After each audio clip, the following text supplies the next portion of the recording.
আর অবিও যাচ্ছে ওর কাছে এখন দুষ্টুমি করতে। দুষ্ট দুষ্ট।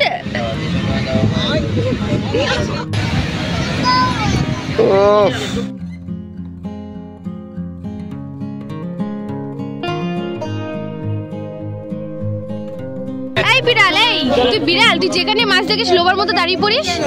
কি লোবা, এখানে মাছ দেখেছো, ও লোবার মতো দাঁড়িয়ে পড়েছে। দেখো যে মাছ ভাজা পমফ্রেট, ইলিশ, ফাসা ও সবই খাবো। ঠিক আছে, পুরী তো অলরেডি আমরা চলে এসেছি। আসা যায় না পুরী। জয় জগন্নাথ বন্ধুরা, বেরিয়ে পড়েছি পুরীর উদ্দেশ্যে আবারও একটা ট্রাভেল ব্লগ নিয়ে। শুরু থেকে এই যাত্রায় আমাদের অনেক বাধা বিপত্তি এসেছে। পুরীর টিকিট না পাওয়ার জন্য আমরা শালিমার থেকে ট্রেন ধরে ভুবনেশ্বর যাই, ভুবনেশ্বর থেকে বাস ধরে ডাইরেক্ট পুরীতে যাই। তো আজকে ব্লগটা আমি শুরু করছি। দীঘা গেছি, দীঘা অনেকবার গেছি আমরা, আর তাকাতে পারছি না এতটা রোদ্দুর। দীঘা অনেকবার গেছি আমরা, কিন্তু পুরী একবারও যাওয়া হয়নি।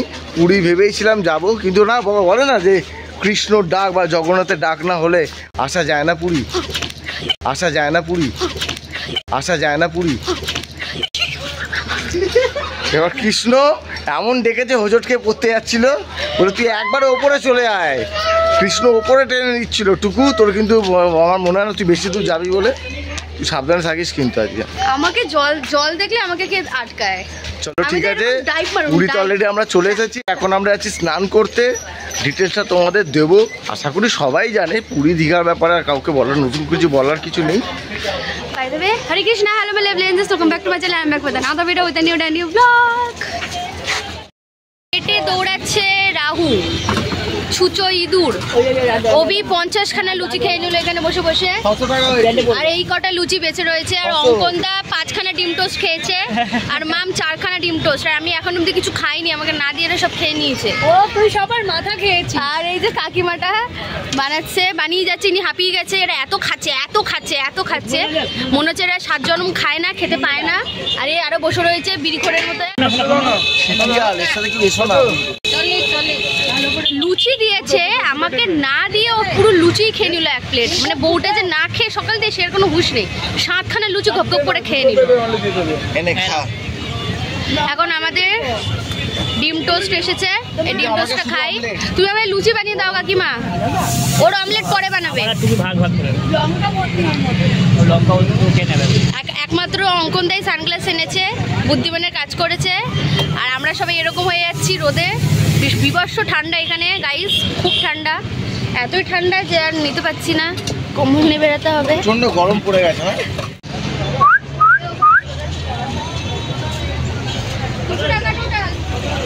অভি তোর মতো দেখতে পুরো, দেখ দেখ, এই দেখো গাইস, লাল।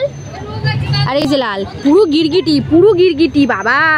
এই যে লাল, পুরো গিরগিটি, পুরো গিরগিটি বাবা। ওই নিজের প্রজাতিকে খুঁজে পেয়েছে বলে এরকম করছে, পুরো গিরগিটি। আর ওর দিকে তাকাচ্ছে, আঁখো কো আঁখো সে। আমাকে পোষে আনিস গিরগিটি না, তোর পোষ মানবে এমনি তো, তুই তো ওটা গিরগিটির মতো রং পাল্টাস। সেকেন্ডে গিরগিটির মতো লাল রঙের পাল্টেও নিস তোকে দেখে। 200 টাকা হয়েছে। গেছি আমরা বিচে, এবার আমরা ডাব খেতে খেতে সমুদ্রের জলে যাব। আর সমুদ্রের নোনা জল ডাবের মধ্যে ঢুকে যাবে। যাই হোক, দেখি কলকাতার মতো এখানে ডাবের দাম বেশি কিনা কম, এটা দেখি ডাবের দাম কত। ওজনে কি কেউ নামছে না? যা তারাতে এই রোদের মধ্যে এতক্ষণ দাঁড়াবো আমরা? আরে এই তো ডাবালা। ই বাবা, বালি তো বিশাল গরম। উড়ি বাবা, বালি পুরো ও মাই হট হয়ে গেছে। ও মাই গড, ও ইয়েস, কি দেখলাম আমি?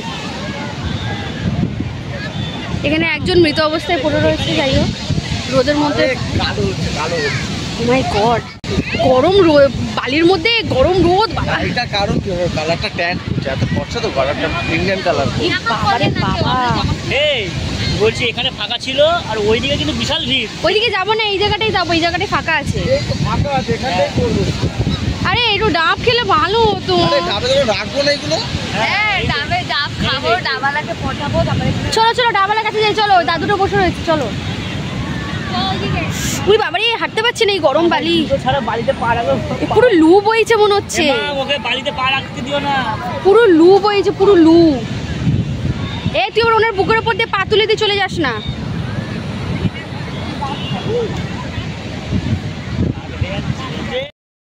এরা কেউ ডাব খাচ্ছে না, আমি ডাব খাচ্ছি, কারণ এরা এসে ডাব খাবে আর সেই সময় আমি ওদের থেকে একটু একটু করে মেরে নেবো। আরে ধুতে হবে না, ওই যে সমুদ্রে যাবো। এই টাকাটা রেখে দাও এখানে। কত পা ধুবি বল, কতবার ধুবি?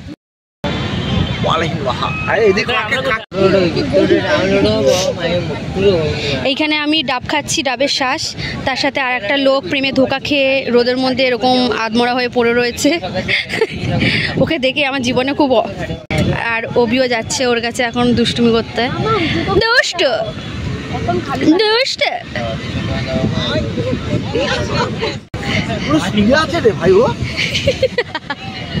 আসতে বল, তোর গায়ে বালি ছুঁড়ে মারবে ও। বিদেশে রোদ পড়ে না, গলায় পইতে গেলা নিয়ে কিভাবে বলতো? ওকে নিয়ে এখন পর্যবেক্ষণ চলছে। না পেছনটা লাল হয়ে যাবে, মানে পুড়ে যাবে, ওই জন্য ব্ল্যাকটাই চাইছে। সারেন দিয়ে ব্ল্যাক ফোকটে খেতে চলে এসেছে। আমার ক্যাশিয়ার ফোনটা ধরেছে। ক্যাশিয়ার ভালো মতো ফোন ধরো। আলোতে যা, তাহলে এমনি কালো তো আরো কালো লাগছে তোকে। হ্যাঁ ও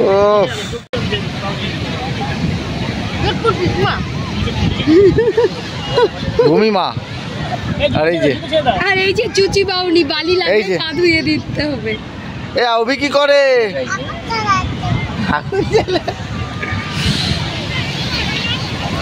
চ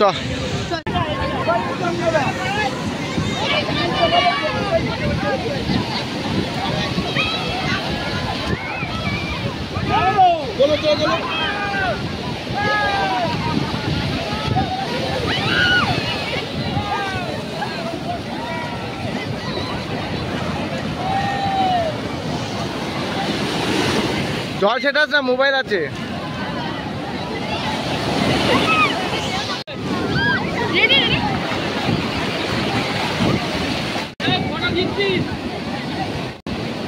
একটার পয়েন্ট পেয়ে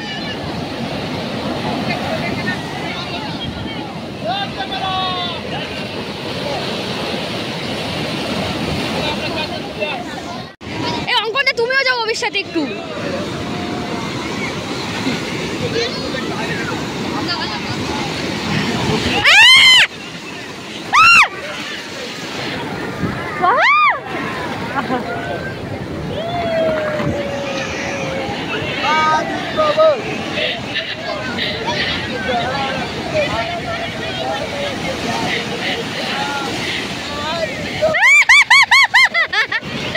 পাগল হয়ে গেছে। 4 ঘন্টা জলে ঝাঁপানোর পর এত খিদে পেয়েছিল, আমরা হোটেলেই খাবার বলে দিয়েছি। স্নান করে ফ্রেশ হয়ে বসতে না বসতেই আমাদের রুমে খাবার চলে আসে। 4 জনের টোটাল খাবার কস্ট পড়েছিল 750। আমি একাই ভেজ থালি নিয়েছিলাম, সাথে অমলেট, আর বাকি এরা 3 জন চিকেন থালি নিয়েছিল। ওখানে গিয়ে একটা জিনিস আমরা বুঝতে পারলাম, ওখানে খাবার থেকে শুরু করে প্রত্যেকটা জিনিসের প্রচন্ড পরিমাণে দাম। আপনারা যদি পুরীতে যান, হোটেল ভাড়া ট্রাভেলের সাথে খাওয়া দাওয়ার আলাদা কিন্তু বাজেট ধরে নিয়ে যাবেন। খাবার দাবার খুবই ভালো ছিল, নো ডাউট। আমরা তৃপ্তি করে খেয়েছি। খাওয়া দাওয়ার পর একদম টানা ঘুমের পর উঠেই আমরা সন্ধ্যাবেলা মার্কেটে চলে গেছি। কেন জানি না, আমি শ্যাম্পু মাখলে চুলটা উত্তম কুমারের মতো হয়ে যায়। আমার একদম ভাল লাগে না, আমার চুলটা এরম দিয়ে থাকে, উঠে উঠে ভাল লাগে। ঘুমানোর পর থেকে চুলটা এরম হয়ে গেছে। অঙ্কন কল করছে আমাকে, আমার ক্যাট। আর এদিকে ঠান্ডা লাগিয়ে বসেছে, মুখটা দেখো। তোকে পুকুরে জলে চান করা উচিত, তো শ্যুট করছে না সমুদ্রের জল, তো ওর মতো মেয়ের জন্য পুকুরের জলে ঠিক আছে। গাইজ এখন আমরা সি বিচে যাবো, গিয়ে মাছ ভাজা, পাম্পলেট, ইলিশ, ফাঁসা ও সবই খাবো। আমার ক্যাচ। তো বিকালবেলা বেরিয়ে পড়েছি সি বিচে ঘুরতে। ইউজুয়ালি প্রত্যেকবারের মতো এবারও লেট টুকু, কিন্তু টুকু নয়, টুকুর সাথে শর্মিষ্ঠাও লেট। আর ইউজুয়ালি আমরা ছেলেদের যেমন হয় সেরকমই আমরা। এই দেখ রে, সামনে রেস্টুরেন্ট, আমরা এদিক ওদিক ঘুরতেছি। আমরা চারিদিকে রেস্টুরেন্ট ঘুরলাম, এবার জিজ্ঞেস করি একটা মিনিট হোল্ড করো সবাই। তো আমরা এখন প্রস্তুতি নিয়েছিলাম, কেন হোটেলে আমরা খুব গরিব, তো হোটেলের খাবার যেহেতু এতটা এক্সপেন্সিভ ভাবতে পারিনি। আসল কথা এটা নয়, আসল কথা হচ্ছে একটা বাচ্চা রয়েছে আর অঙ্কন রয়েছে, যাদের জন্য আমাদের একটুখানি নর্মাল ভাত খাওয়াটাই দরকার। শরীরের অবস্থা খুবই ভালো না, ইভেন আমারও ভালো না, আমারও সেদ্ধ ভাত খাওয়াটা খুব দরকার, কিন্তু হোটেলে সেদ্ধ ভাত, ডিম সেদ্ধ এগুলো প্রোভাইড করে না, আর করলেও অনেক টাকা বেশি চেয়ে ফেলছে। কিন্তু যেই হোটেলে আমরা খাচ্ছি সেই হোটেলে বাইরের খাবার অ্যালাউ না, আর রান্না করাও অ্যালাউ না। তো আমরা লুকিয়ে খাবার দাবার নিয়ে যাচ্ছি। আমরা বাড়ি থেকে ইন্ডাকশন এনেছি, ইন্ডাকশন মেন কথা চুরি করে খাবারগুলো ঢুকাবো, মানে একদম লুকি লুকি, কেউ যেটা জানতে না পারে। রাত্রিবেলা রান্না হবে ঘরে, আমরা লুকিয়ে ইন্ডাকশন এনেছি। এসি হোটেলে ইন্ডাকশন, লিটারালি আমি আমার ড্রেসের মধ্যে লুকিয়ে নিয়ে যাব। খুব ছিলার ব্যাপারটা দেখে নাও, খুব রিস্কি ব্যাপার, খুব ছিলার ব্যাপারটা দেখে নাও। এবার কি হবে জানি না, টুকু মানে আমাদের মৌসুমি দিয়ে এবার কিভাবে নিয়ে যায় টুকলিবাজি করে ভগবান জানে। অঙ্কন সব তোমার জন্য ডার্লিং। আচ্ছা থ্যাংক ইউ থ্যাংক ইউ। রাত্রি তো বিক্রি হয়, হ্যাঁ গন্ধটা ভালো লাগে, কিন্তু আমার সিদ্ধপুরটা একদম ভালো লাগে না।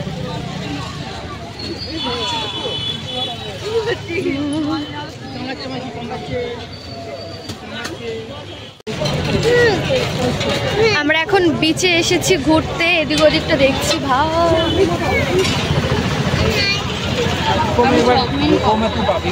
আর রবি খাবারের দোকান খুঁজে বেড়াচ্ছে, কোথা দিয়েও কি খাবে, ভাজা টাজা মাছ ভাজ, পাগল করে দিচ্ছে আমাকে। মাঝে মধ্যে বিড়াল মনে হয়, যেখানে মাছ দেখে অমনি লোবার মতো দাঁড়িয়ে পড়ে। এই দেখ, এইখানে মাছ দেখেছে, এখানে লোবার মতো দাঁড়িয়ে পড়েছে। এই বিড়াল, এই বিড়াল, তুই বিড়াল, তুই যেখানে মাছ দেখিস লোবার মতো দাঁড়িয়ে পড়িস।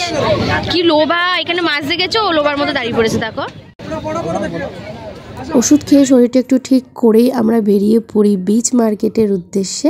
বিচ মার্কেটে গিয়ে আমরা প্রচুর খাওয়া দাওয়া করি, মোমো থেকে শুরু করে পাপড়ি চাট, মাছ ভাজা, চিকেন পকোড়া, কি না খেয়েছি আমরা। স্বাভাবিক কলকাতার তুলনায় ওখানে প্রত্যেকটা খাবারের দাম প্রচন্ড বেশি, তবুও ক্ষণিকের আনন্দের জন্য আর পেট পুজোর জন্য খেতেই হবে। খাবার টেস্ট গুলো একটু ডিফারেন্ট ছিল, ওদের বানানোর প্রসেস আর আমাদের বানানোর প্রসেসে একটু ডিফারেন্ট ব্যাপার আছে, বাট খেতে ভালো ছিল। আমরা তৃপ্তি করে খেয়েছি, মন ভরে খেয়েছি, আর মন ভরে কেনাকাটা শপিং সবটাই করেছি। বেসিক ওখানে প্রত্যেকটা খাবারের প্রাইস স্টার্টিং এ হচ্ছে 40 টাকা থেকে, প্রত্যেকটা খাবারই প্রায় ওই 40-এর ওপরে বা 40 থেকে, তার নিচে কোনো খাবারের দাম নেই। চিকেন মোমোটা ওবির খুব একটা পছন্দ হয়নি, আমার মোটামুটি ঠিক লেগেছিল, বাট চিকেন স্যুপটা দারুণ ছিল। আর আমার যেহেতু খুব খারাপ অবস্থা হয়ে গেছিল শরীর, তাই আমার গলাতে ওই গরম গরম স্যুপটা যখন ঢালছিলাম আমি প্রচন্ড আরাম পাচ্ছিলাম। ওবির ভালো লাগেনি একটাই কারণে, কারণ মোমো এর থেকে অনেক ভালো বানাই আমি, তাই বারবারও বলছিল যে টুকু তুই এর থেকে অনেক ভালো মোমো বানাস। 40 টাকা দিয়ে আমরা এরকম মোমো খাচ্ছি, কিন্তু কি করব বলো, আমার ঠান্ডা লাগার জন্য খুব মোমো খেতে ইচ্ছা করছিল। সন্ধ্যেবেলায় আমাদের প্ল্যানিংই ছিল যে যার মতো খাবো, যার যেটা ইচ্ছা খাবো, ওটা আমাদের একদম বাজেট লিস্টে ঢুকবে না। তো মন ভরে যে যেটা পেরেছি সেটা খেয়েছি, ওরা অন্য কিছু খেয়েছে, আমরা অন্য কিছু খেয়েছি, আমি অন্য কিছু খেয়েছি, ওবি অন্য কিছু খেয়েছে, এই করে সন্ধ্যেটা কাটালাম। সবাই আমাদের বলেছিল আমরা যে সময় যাচ্ছি সেই সময় প্রচন্ড পরিমাণে গরম থাকবে, কিন্তু ভাগ্যবশত আমরা সেরকম গরম পাইনি ওয়েদার, কারণ যেই দিন থেকে আমরা পুরীতে ছিলাম সেই দিন থেকে টানা পুরীর আবহাওয়া একটু মেঘলা ছিল, আর রোদ একদম আংশিক ছিল, খুব একটা চড়া রোদ ছিল না, আর মারাত্মক গরম ব্যাপারটা ওখানে ছিল না। তাই আমরা যেই 4 দিন ওয়েদার পেয়েছি, দারুণ ওয়েদার পেয়েছিলাম। সন্ধ্যেবেলায় ওখানেই আমরা বসে পড়ি বিচে, ফুরফুরে হাওয়া খাই, সাথে সমুদ্রের ঢেউ আর সমুদ্রের আওয়াজ। আহা, দারুণ একটা পরিবেশ ছিল।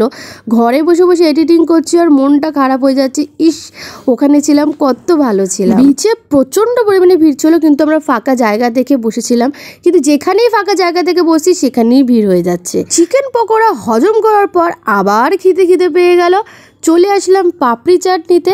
আমি আর মাম দুজনেই পাপড়ি চাট খাবো ঠিক করেছিলাম, মাঝখানে আমি অবশ্য প্ল্যান চেঞ্জ করেছিলাম, কিন্তু আবার সেই পাপড়ি চাটই ফিরে আসি। এখানে আমরা পাপড়ি চাট বানানোর প্রসেসটা টোটালি অন্যরকম, তোমরা দেখলে। আমরা দুজনেই আশা করেছিলাম আলু কাবলি দিয়ে বানাবে, কিন্তু বানিয়েছিল ঘুগনি দিয়ে। কিনলাম, ভেবেছিলাম আমিও পাপড়ি চাট খাবো, কিন্তু পাপড়ি চাট সাথে সাথে ওই পাশে চাউমিন বানাচ্ছে, চাউমিন দেখে এত লোভ লাগলো, আমি চাউমিনও নিয়ে নিচ্ছি, পাপড়ি চাটও নিয়েছি। মামের থেকে একটু পাপড়ি চাট নেবো, মামকে আমার থেকে একটু চাউমিন দিয়ে দেবো। আর রবি গেছিলো মাছ ভাজা নিতে, মাছ ভাজা এনেছো, চাউমিনের দোকানে দাঁড়িয়ে রয়েছে, দাঁড়াও যাচ্ছি। ক্যাপসিকাম পেঁয়াজ কিছু দিচ্ছে না, নর্মাল জামা করে বানিয়ে দিচ্ছে। হ্যাঁ দরকার ভাইয়া मत बनाइए जैसे तैसे चाउमीन नॉर्मल तो भैया छोड़ दीजिए आप। और पापड़ी चाट बनी उसका আর একটা পাপড়ি চাট বানাই দিচ্ছে না। আচ্ছা ঠিক আছে তাহলে পাপড়ি চাটই নিন। কিছু লাগবে যেটা তোমার জামা করে চাউমিনটা ওবির পছন্দ হয়নি, ঠিক মতো বানাচ্ছে না, তাই ও বললো পাপড়ি চাটই নিয়ে নিতে, তো পাপড়ি চাটই নিচ্ছি এখানে। আমি বসে বসে পাপড়ি চাট খাচ্ছিলাম আর ওবি আমার পাশে বসে বসে মাছ ভাজা খাচ্ছিল। ওকে অনেকবার বারণ করেছিলাম মাছ ভাজা খাস না, এখানে মাছ ভাজা খেলে শরীর খারাপ করবে, টেস্টও ভালো নয়। ও শুনলো না, খাবার পরে ও বললো ইস ভুল করলাম, মাছ ভাজাটা খেয়ে একদম খেতে ভালো ছিল না। আমি তোমাদেরও সাজেস্ট করবো পুরী বা দীঘাতে এসে মাছ ভাজা, কাঁকড়া ভাজা, চিংড়ি ভাজা এই যাবতীয় কোনো খাবার খেতেই না, প্রচণ্ড খারাপ হয়, শরীর খারাপ করবে। আমরা কি করছি দেখো, এই দেখো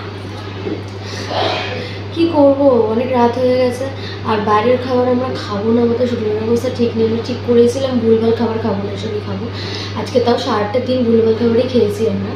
আর এখানে এদেরকে বলে তো করতে দিত না, তাই ইন্ডাকশানটা এনেছি। আগুন জ্বালানোর কোনো ব্যাপার নেই, ইন্ডাকশান কেটেল তো ইউজ করাই যেতে পারে, তো তার বদলে আমরা ইন্ডাকশান ওভেনই ইউজ করছি, তো আশা করি কোনো সমস্যা হবে না। আর একটা বাচ্চা মেয়ে আছে তো খাবার চিন্তা ভালো মতো আমাদের করতে হয়েছে। এর পরের বার যে হোটেলে আমরা যাচ্ছি সেই হোটেলে কিচেন সব অ্যাটাচ রয়েছে, সেখানে কোনো সমস্যা হবে না, বাট এখানে একটু লুকিয়ে লুকিয়ে করতে হচ্ছে, কিচ্ছু করার নেই, ক্ষমা করবে আমাকে। কারণ আমরা জানি আমরা একটা নিয়ম ভঙ্গ করছি, এটা খুবই খারাপ জিনিস, আর তোমরা কেউ করো না এটাই বলবো, দেখে কেউ ইন্সপায়ার হলো না, বাট স্টিল আমাদের সমস্যা রয়েছে অনেকটা শারীরিক, সেই কারণে আমরা করছি। এসে গেছি বাড়িতে অনেকক্ষণ আগে, দেখলেই তারপরে তো কাজকর্মগুলো করলাম। আর এখন এখানে আলু আর ডিম সিদ্ধ হচ্ছে, এই যে কেটে কুটে একদম পরিষ্কার পরিচ্ছন্ন করে কাজ করে একদম গুছিয়ে টুছিয়ে রেখেছি। বাকি যা জিনিসপত্র রয়েছে এর ভিতরে ঢুকিয়ে দিয়েছি। আর ওবিকে একটু দিয়েছি যে চাল আর ডালটা ধুয়ে ভিজিয়ে রাখতে, কারণ আমি ভিজিয়ে রেখে দিলে কি হবে, আলু আর ডিমটা তো আগে সিদ্ধ করে নিলাম, চাল ডালটা ভিজিয়ে রাখলে তাড়াতাড়ি রান্নাটা হয়ে যায়। এরপরে আর ভিডিওটা কন্টিনিউ করিনি, প্রচণ্ড পরিমাণে টায়ার্ড হয়ে গেছিলাম। তোমাদের ভিডিওটা কেমন লাগলো অবশ্যই কিন্তু কমেন্ট বক্সে জানাবে, আর লাইক শেয়ার সাবস্ক্রাইব করতে ভুলবে না। টাটা।